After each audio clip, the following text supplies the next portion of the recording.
Your Steve Jones Show podcast is loading now. The Steve Jones Show podcast is sponsored by Sunbury Motors, North 4th Street in Sunbury, and Sunbury Motors Kia, routes 11 and 15 in Hummel's Wharf.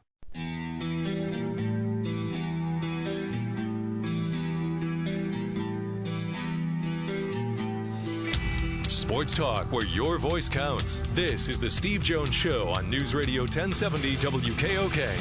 Now, from the Sunbury Motors studio, here's Steve Jones. Sunbury Motors, 4th Street in Sunbury. Sunbury Motors Kia, routes 11 and 15 in Hummel's Wharf. It will be another suitless Thursday. Now the coach Dick Hort will fill in. Suit has a huge meeting going on, I believe, with someone's academic advisor. No, I'm sorry. No? Is that not it? Not it. Could be, though. Sure. Can't rule it out of the realm of possibility. Could be 2 meetings today. Double bubble. Yeah. The Suit Light will be back in town for the Danville homecoming. That's right. We warned you, Danville. He's coming home. And local authorities have been warned. The school board has been warned.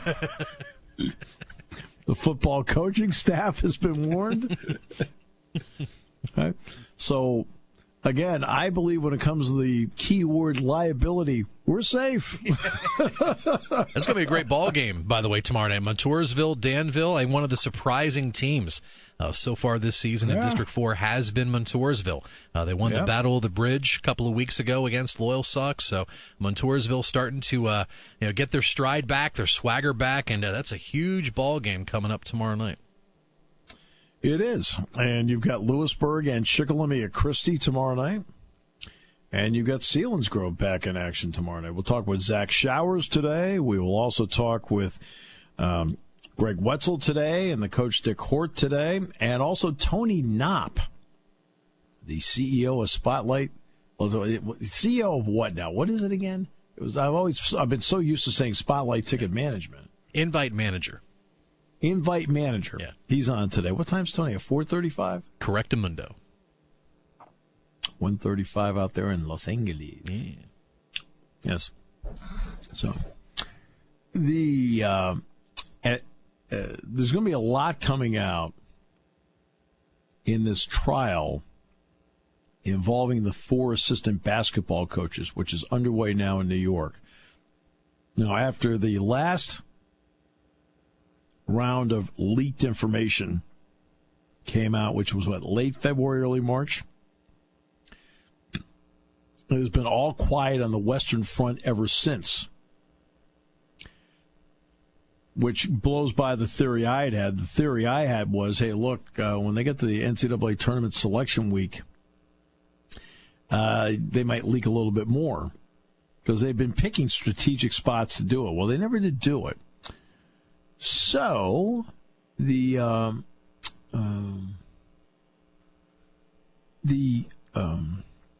trial is underway, and already there are more schools getting thrown under the bus with this trial. I mean, Oregon's name has been brought up. Now you've got, Alabama's name brought up again. That's Colin Sexton. Remember, Sexton was suspended for a game last year. And Kyle Kuzma and Markelle Fultz, of course, with the Sixers, his name brought up in this trial so far. It has been a rather interesting road here on this, and you do have to follow it closely. Brian Bowen's father is going to be on the witness stand, I believe, today. He's on. But this is an interesting trial that has huge ramifications to it.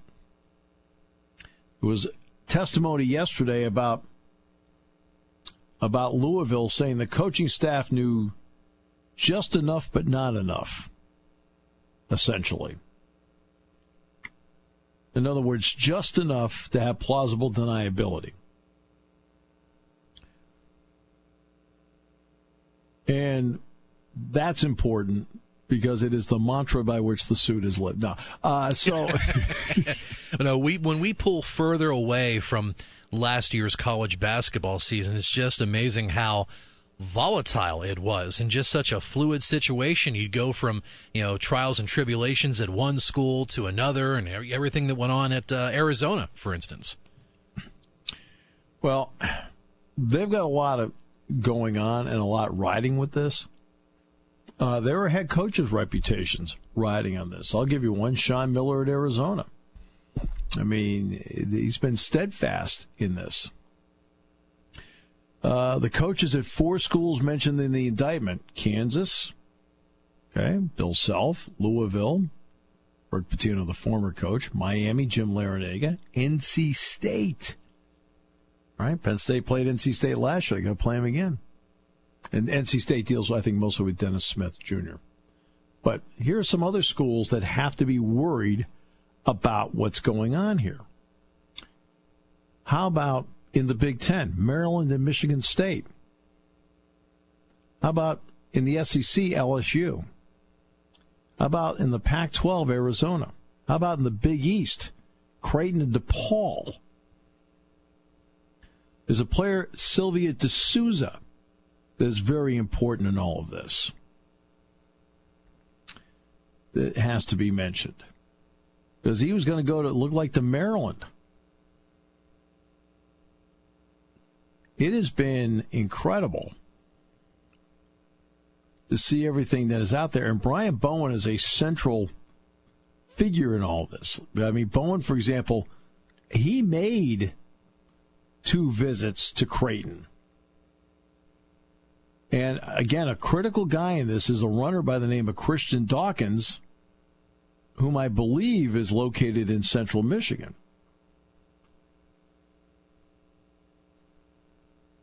Yeah, one of the, some of the revelations that popped up in court yesterday, there was a document that suggested that Christian Dawkins paid $5,000 to Colin Sexton, the former Alabama player, and another called for $1,500 a month to Sexton, $21,000 for travel for his family, and even locking in a 4-year job for his brother with an average of $35,000 a year and a $5,000 annual raise. Well, I mean, that's just toward one player. Right. And then Oregon's name got brought up earlier in the week. Like, okay. Yeah, Troy Brown. Yeah, there was a document that suggested that not only Troy Brown would get cash, well, he was going to use cash to purchase tickets for a Floyd Mayweather fight. And then there was a proposed another $2,500 a month to another player, Lamar Peters. But yeah, There's just been so many names that have been tossed around in documents this week. Look, the federal government is, over the years,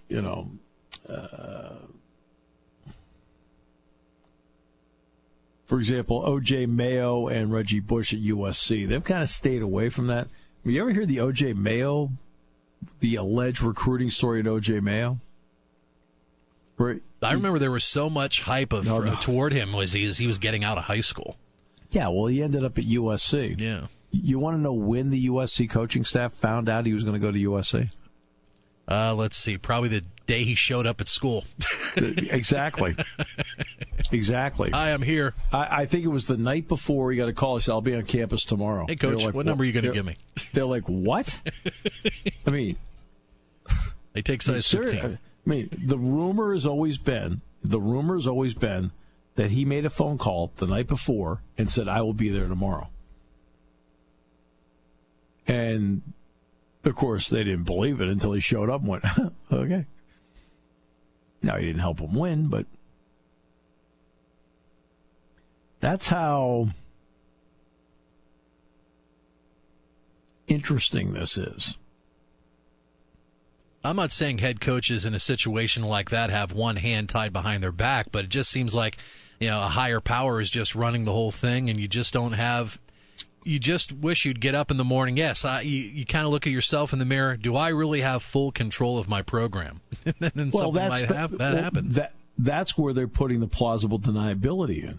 Plausible deniability is when I didn't really know about this, right? Because they're trying to keep certain, quote, people out of it, right? while having loose rein on what's going on. So we'll see how this plays out. It's going to be very interesting to see how it plays out. Now, there's another issue, and that is with student attendance at Alabama. Have you heard about this? Nick Saban not enamored with student attendance. And they didn't show up for the University of Louisiana game. It's their fault, and it's Nick's fault, and we'll explain why in a moment on News Radio 1070 WKOK. When it comes to car buying, there's the other guy's way, and then there's the SMC way. The other guys force you into a vehicle you really don't want. The Sunbury Motors way lets you take the time you need to browse, ask questions, and take the test drive and think on it. For over 100 years, the Mertz family and all their employees have made your experience the most pleasant one you'll ever have. The other guys won't offer you the best price for your trade, no matter how much they say they will. The SMC way is their promise to provide you with the most money the market shows your vehicle is worth. The SMC way is to offer you all applicable factory rebates on new vehicles and generous discounts. Looking for a pre-owned vehicle? The SMC way checks each vehicle in a 200-mile radius to determine the lowest price, then beat it. It's the lowest price promise, just part of the SMC way. The choice is up to you, the other guy's way or the SMC way. The SMC way wins every time. Sunbury Motors Company in the North 4th Street Auto Plaza, Sunbury, and at sunburymotors.com. Selling more cars and satisfying more customers for over 100 years.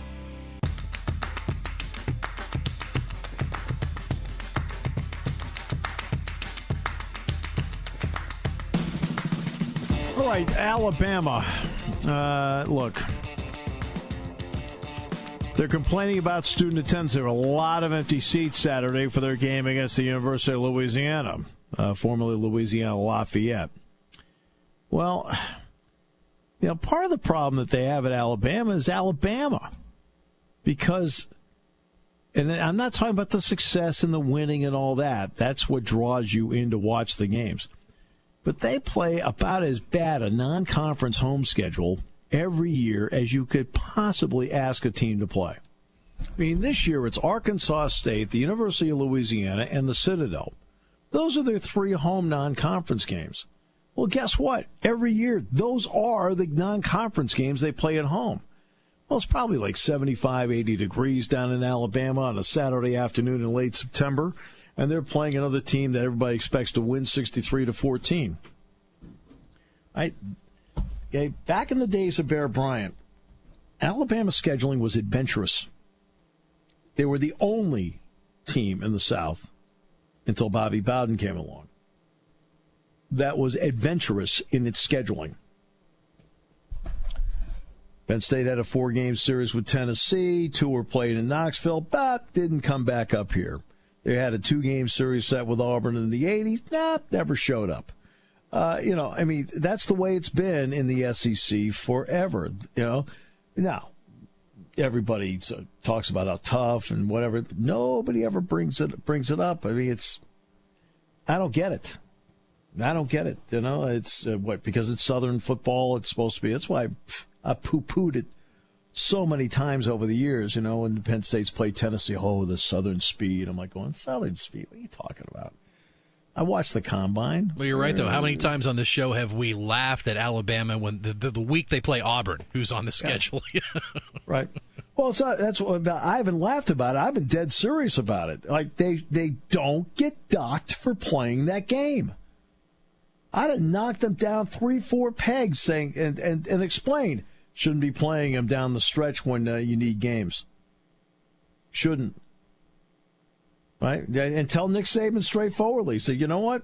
I don't like how you schedule. So I voted you 8th this week. What? You can't do that. Oh, yeah, I can. I think playing Mercer, or in this case this year will be the Citadel, is a mockery of college football to play it in your stretch run. I mean, do you realize the last game Alabama won before the college football playoff was Mercer last year? That's the last game they won before their college football playoff game. You're telling me the Mercer game put you over the top? Really? Didn't have to play a 13th game, but in game 11 you beat Mercer. that was enough to show us. It's an embarrassment to the College Football Playoff Committee. Yeah, and I know Alabama won it last year. I got it. They shouldn't have been in. Hey, they've had 2 of those now where they got in on benefit of the doubt. I'm like, I'm sorry, it doesn't light me up. And I keep hearing most deserving, just knock it off. You know what? They're making a mockery of the system as to what they do. Right? And now their own fans are telling them you're making a mockery of the home schedule. Their own students are telling him, plain as day.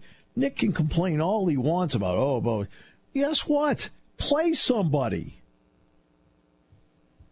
They keep playing these neutral site games every year, which I understand that it is financially beneficial to Alabama to do it. You are getting a lot of money to play those games in Orlando like they did with Louisville this year, like Florida State last year in Atlanta, going to Jerry World to play. And usually, they've been good opponents. This year it wasn't. Louisville was, I couldn't believe they put it on the schedule and everybody built it up. It was a big deal. I thought, are you kidding me? Lamar Jackson's playing for the Ravens now. You do know that, correct? He's the only one that made Louisville relevant the last couple of years. But they played Florida State last year, and they're the ones that knocked DeAndre Francois out. Well, it turns out Florida State is not a good football program right now. Just not. All right, and then they keep scheduling Arkansas State, Louisiana. They had Colorado State a couple of years ago. Citadel, the Mercer games. I'm sorry, how do you expect your fans to react when the last legitimate non-conference team you played at home was Penn State in 2010? Really? Really? And you're going to get on your fans because you don't give them something that's at least somewhat enticing? Taking your calls at 800-795-9565. This is the Steve Jones Show on News Radio 1070 WKOK. Now, from the Sunbury Motors Studio, here's Steve Jones. Sunbury Motors, 4th Street in Sunbury. Sunbury Motors Kia, routes 11 and 15 in Hummel's Wharf. Bob Grove on the opening of the NHL season coming up. And Tony Knopp on the business of sports in the final half hour. Let's get to previewing the games. Eagle 107 tomorrow night. 7 o'clock the kickoff. 6 o'clock the airtime at Eagle 107. Selinsgrove at home with Shamokin. Zach Showers joins us. Hello, Zach. How's everything? Hey, I'm doing well. How about yourself, Steve? Doing well. Thanks, Zach. Appreciate that very much. All right, so here we are at this point. About halfway, Zach? Maybe a little bit past halfway? Yep, absolutely. Going into week 7. Let's go. Okay, since First Man, the movie coming up with Ryan Gosling's coming up, we'll take an Apollo 13 reference, okay? What's good on the spacecraft? Actually, what's been really, really good the past 2 weeks has been the Selinsgrove defense. Going into the year, there was a lot of inexperience, a lot of new guys, and they have almost been dominant the past 3 weeks. Despite giving up 21 points to Berwick, they really locked things down last week, only giving up 7 points to Loyalstock, and actually in the course of the game, they had 2 defensive touchdowns, one a 32-yard fumble return by Ben Swainford and a 95-yard pick six by Josh Nyland. So overall, this defense has really, really stepped up the past couple weeks. They're shutting down the running game. Pretty much everybody but Southern Columbia has been shut down. And the passing game, teams have thrown on them a little bit, but they've really ratcheted down throughout the game and made some nice adjustments. I mean, when you look at how they play defensively, can you see a team now? When I talk about playing faster, I don't mean the physical foot speed, but you can see mentally that they know what they see and they go after it. Is that what we're seeing at Selinsgrove defense that's playing faster? Yes, you are. And the big thing, Selinsgrove has been known for running a 3-5 defense. That's starting to become a lot more common at the high school level. And where you really see that inexperience at the beginning of the year was with the linebackers. Selinsgrove had to replace 4 linebackers, and guys have jumped in there. And now you're seeing week 6; those guys are just flying around. They're making plays. They're stopping the run game. They're getting in on the quarterback. And you're also seeing some defensive tackles. Blaze Zeiters continues to just be incredible. The last 3 weeks, he has 25 tackles, 7 tackles for a loss, and 2 sacks. And a former linebacker, Nate Schoen, moved to the D-end with him. And he's just been getting upfield quite a bit. So you're just seeing a defense, that's absolutely playing a lot faster. Mentally, they know what's going on, and they're kind of playing with an edge. They know they're the strength of the team right now, and they're playing like that. Is the offense doing enough now to complement the defense? They are. We saw a little bit of a difference this past week against Loyalsock after some struggles passing the game and getting things going. The Selinsgrove coaching staff really challenged the offensive line to step it up. You see it with Joe Kahn, who's the senior running back. He just had 179 yards in the first 5 weeks of the season, and he ended up rushing for 168 yards and 2 touchdowns, most of them coming in the second half. So I think it was really the first game that you really felt pretty good about how the offensive line played. They showed up, they played smash mouth football, and I think it's going to be interesting to see moving forward if this team goes to a little bit more of the I formation and running out of the shotgun as opposed to trying to use the pass to set up the run. All right, I'm going to have fun with everybody on this today, so I ask about this. What is a Friday night high school football atmosphere to you? It's just awesome. I think one of the biggest things, having grown up in Selinsgrove and going to games since I was a little kid and in high school, and even teaching in the district now, I think what's great about it is it just brings the community together. We'll see it on Friday night with it being homecoming. You see a lot of people that, maybe haven't been around the town for a few years coming back to games. And I just think it's a lot of fun. It's one of the few places where you see pretty much the whole town on a Friday night. And that's what gets me excited about high school football, and I think it's what gets a lot of fans and the team passionate about Selinsgrove and other places in the Valley as well. Thanks so much. Appreciate it, Zach, very much. Thanks. Have a good evening. All right, we got Shikellamy playing Lewisburg at Christie coming up tomorrow night. On WKOK, it'll be a 7 o'clock start with a 6:30 airtime. And the coach, Dick Hort, now joins us. Coach, great to have you with us, especially coming off the performance last week. What did you like about what you saw? Well, I liked the way they responded when our quarterback, Duncan Weir, went down with a fractured collarbone. And with our first-string quarterback starting the year out,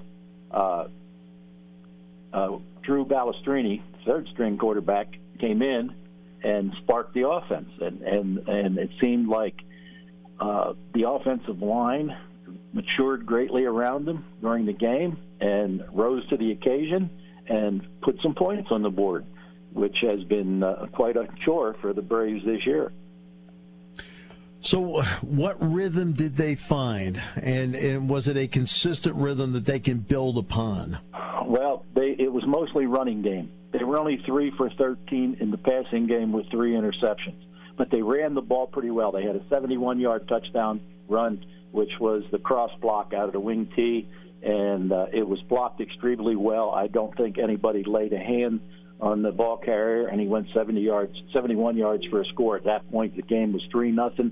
That put Schick up, and that really rallied them. It was homecoming. There were a lot of fans there that hadn't been there all year, maybe coming from far away, and they just seemed to put some life in the kids. And I also liked the way that Balestrini runs the waggle. I'm sure you know what the waggle is. It's the bootleg out of the wing tee. Yep. They run sweep one way or sweep look one way, and they come back to the weak side. And he ran it real well. Now, he didn't throw real well because he had 3 interceptions, but he made decisions. He got out there, and on 3 different occasions, he saw that there was a room to run. He put the ball away, and he turned it up and gained anywhere from 5 to 9 yards and made a real good play out of something that could have been a negative play. And that just seemed to spark the kids. And it seemed to take the life out of Central Mountain and propel our kids to the victory, which they needed greatly.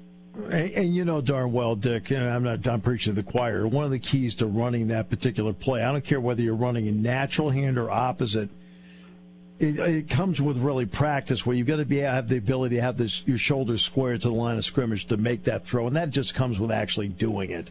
Yeah, well, he didn't have that many reps. I think Todd in the paper this week said that he came into the game probably getting about 10% of the reps in practice all year, and he really stepped up.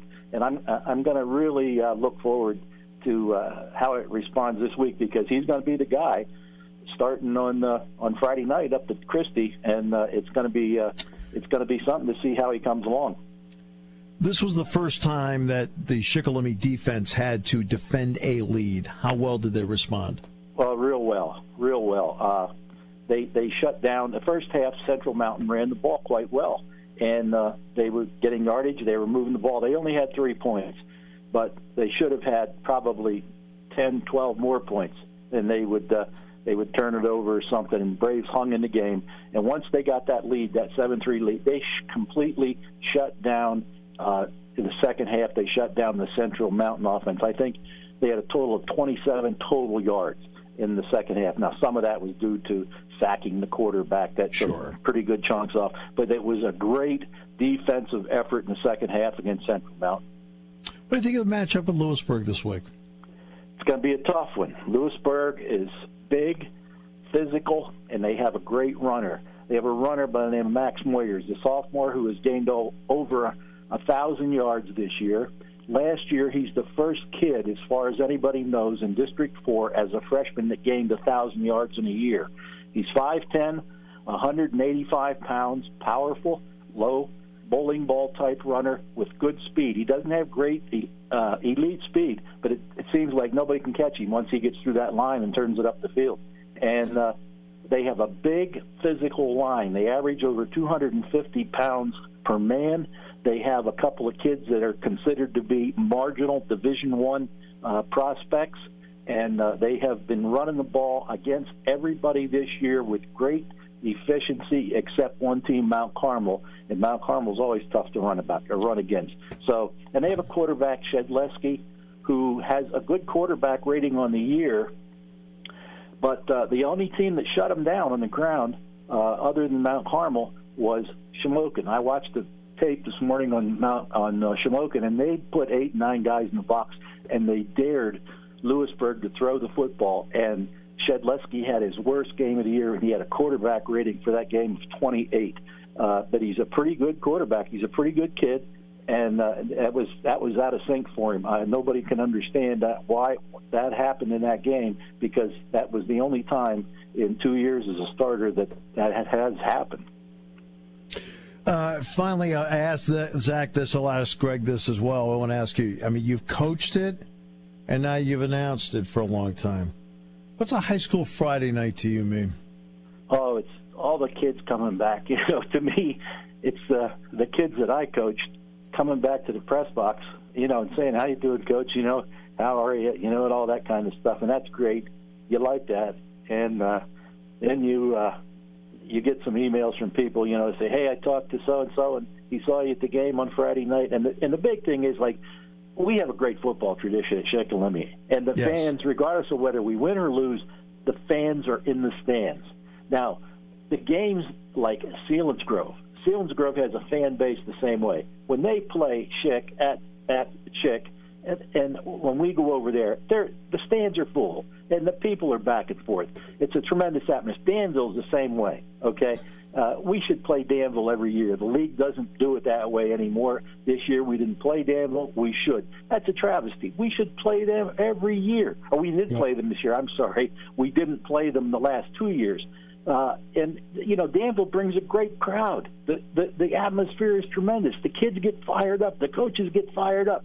We call it a backyard rivalry, because they're 10 miles up the road and Selinsgrove's 4 miles down the road. And I hope it never comes to the point where we don't play Selinsgrove anymore, but it should be, that atmosphere should be there every night. Unlike Central Mountain, we play Central Mountain, they're 60 miles away from us.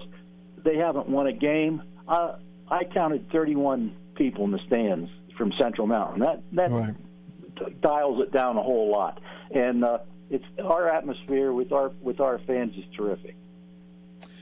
Coach, always a pleasure. Thanks so much. Appreciate it.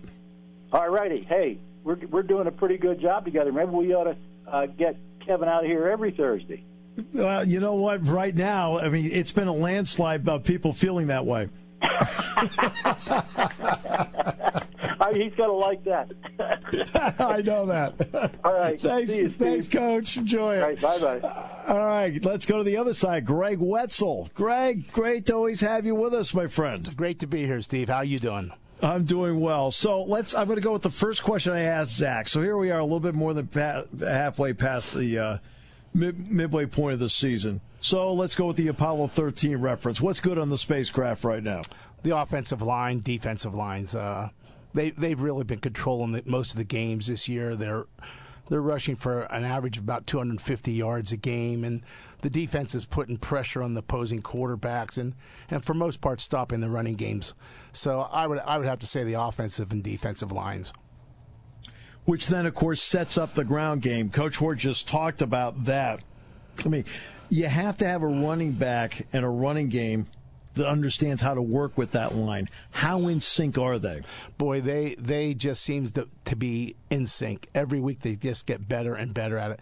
And Max is really good.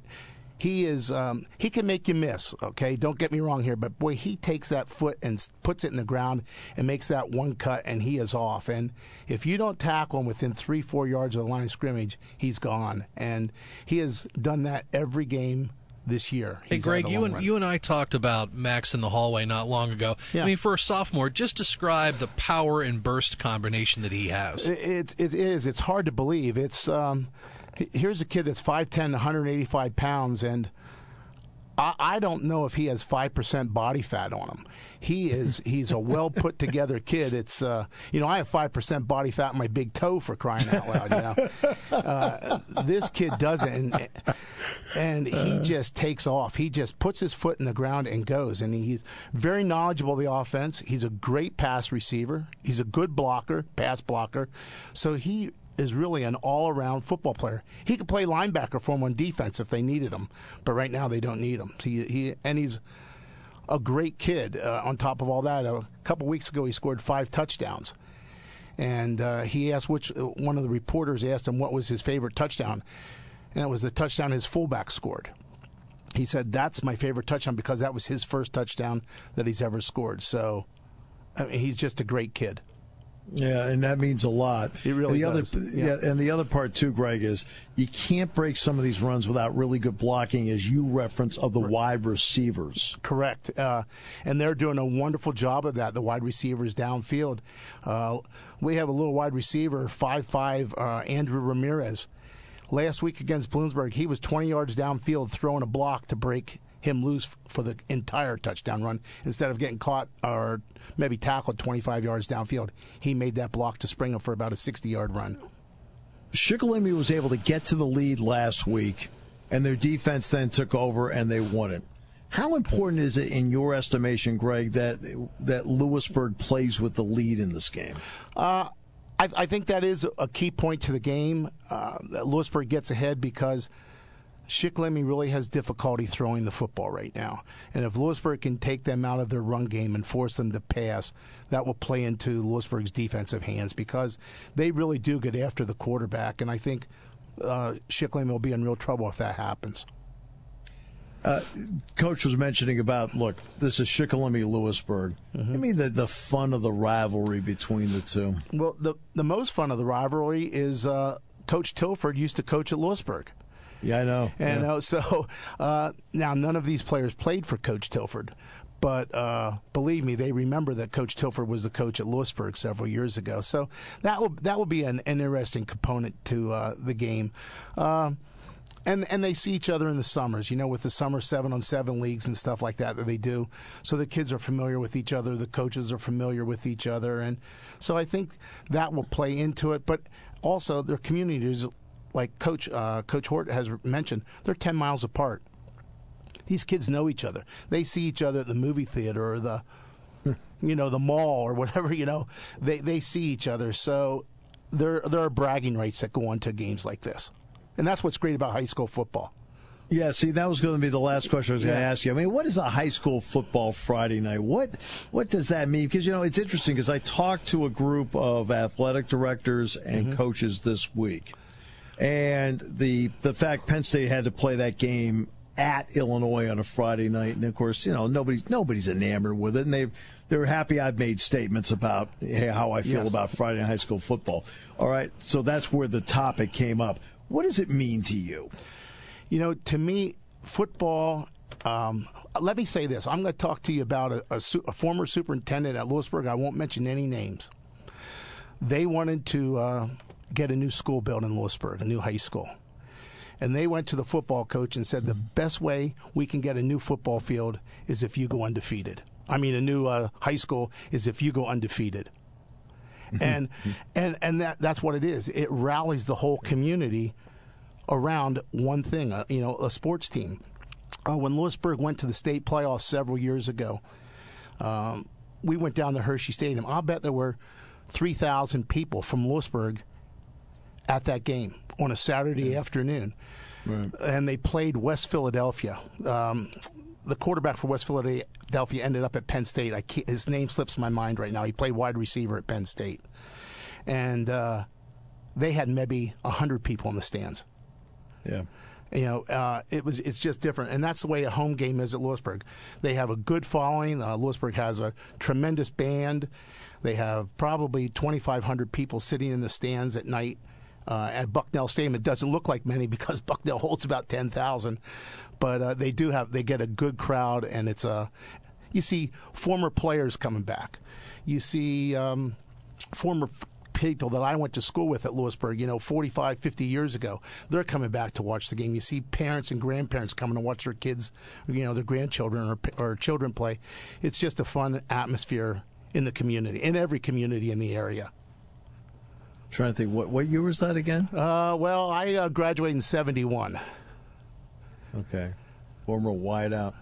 I'm trying to run through my head. No. 2011. Yeah, he played quarterback for them. He was I could tell you he was number 7, Steve. And I can't remember his name. So it was 2011. Yeah, 2011 was the state playoff game. He was from West Philadelphia. Okay. And I can't think of his name to save my life. But yeah, he went to Penn State. Played at Penn State. It'll hit you on the way home while you're in the truck. It will. I'll call you back. Yeah, well, text me later. Because I was thinking like way back, like a guy like Terry Roykowski. Oh no! This was 2011. Okay, because I was thinking about Greg Hettinger. Yeah. Who was killed in a car crash, but he was a 2008 player. He was a real good athlete. Like I said, he was a great high school athlete. At college, he played some wide receiver. Like I said, I just can't remember his name right now. Yeah. So, I'm getting a little older. Aren't we all? You're just aging better than I am, that's all.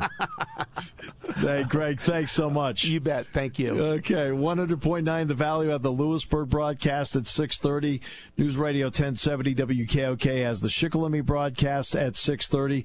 And then Shamokin's at Selinsgrove and Eagle 107 with a 6 o'clock airtime and a 7 o'clock kickoff. We'll come back with more in a moment. Bob Grove and then Tony Knopp will join us in the final half hour here on News Radio 1070 WKOK, brought to you by Sunbury Motors. Your station for news, weather, business, and CBS Sports Radio. News Radio 1070 WKOK Sunbury and on WKOK.com.